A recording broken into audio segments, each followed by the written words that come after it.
Hi guys, and welcome back to a new video on the channel. This time another tactic video, another formation video. Formation I'm going to talk about in this video is the 4-2-2, 4-2-2-2.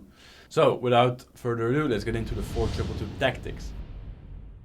So I play build-up style unbalanced, and the defensive approach will be unbalanced as well. Note though is that you have to manually offside trap a lot more in that case. So if you are able to manually offside trap, you can consider it, but if you can't do an offside trap, then always go for high. Then goalkeeper and 4 defenders, they are pretty much on every formation on the same. Sweeper, keeper, defender, defend, fullback balanced. Then for DMs, deep line playmaker build-up, this is my favorite for the center defensive mids because this gives them the most all-round option. They go forward, defending well, everything. Then I've gone for 1 cam on playmaker roaming and 1 cam on shadow striker. The cam on playmaker roaming will just be everywhere. We'll just be looking for spaces that are free. For the strikers, I put advanced forward attack. This is for me the best one. I'm testing out the false line on Pina in some formations, but I feel like still advanced forward attack is the best one for the runs at the last line, etc.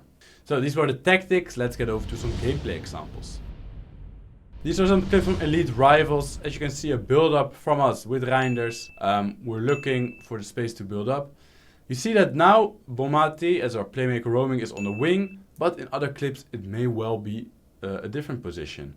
We play to Mbappe, and she is still on the wing. Still on the wing, nothing wrong with that. But if you look into the box, you see that we have 3 strikers almost. And it's only a matter of choosing the right pass, as we do here to Pina, and we first time shoot it. But if you pause it when the ball goes back to the midfield, you see that Bomati is really more of a midfielder, and you can clearly see that Ham is more of an attacker. So this is really where the roles come into play. Also, you see the positioning of the midfielders, which is nice around the box. Now a build-up from the goal kick. We always look for those DMs with the tiki-taka playstyle. You see Bomati now is almost on the right side in the middle. This is what the roaming does, so it's a bit inconsistent, but yeah, a bit high risk, high reward.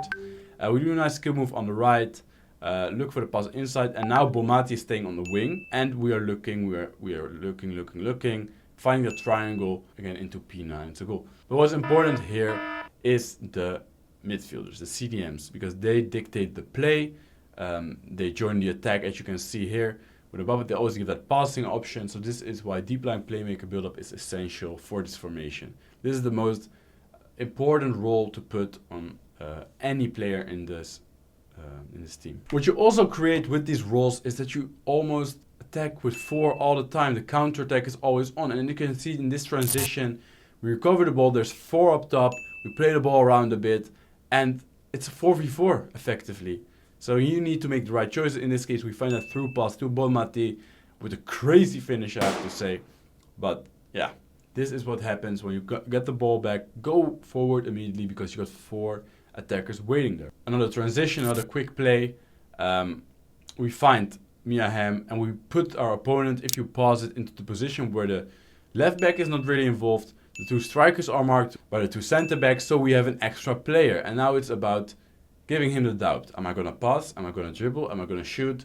And making the right choice. We dribble in this case, wait for the keeper movement, and we finish it.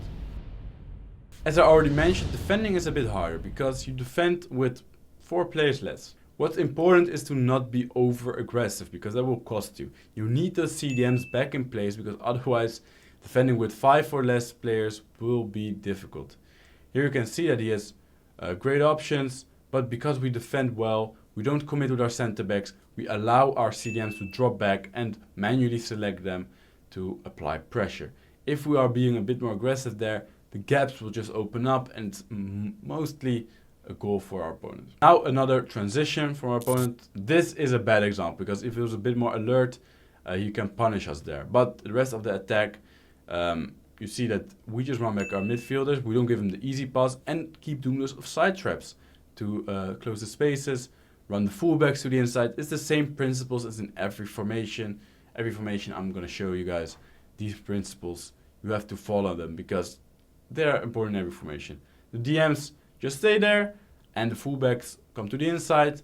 Then you just wait for your opponent to make a mistake and you can be aggressive. As you can see in this example, we only defend with 5, but We recognize that and we run back grinders. We are there with 6 again. The cannons really don't help us. So you really have to be alert that you don't make any easy stupid mistakes. And then the last clip of the defensive clips, it's him running at us and us doing the same in every attack. Every attack we're just doing the same.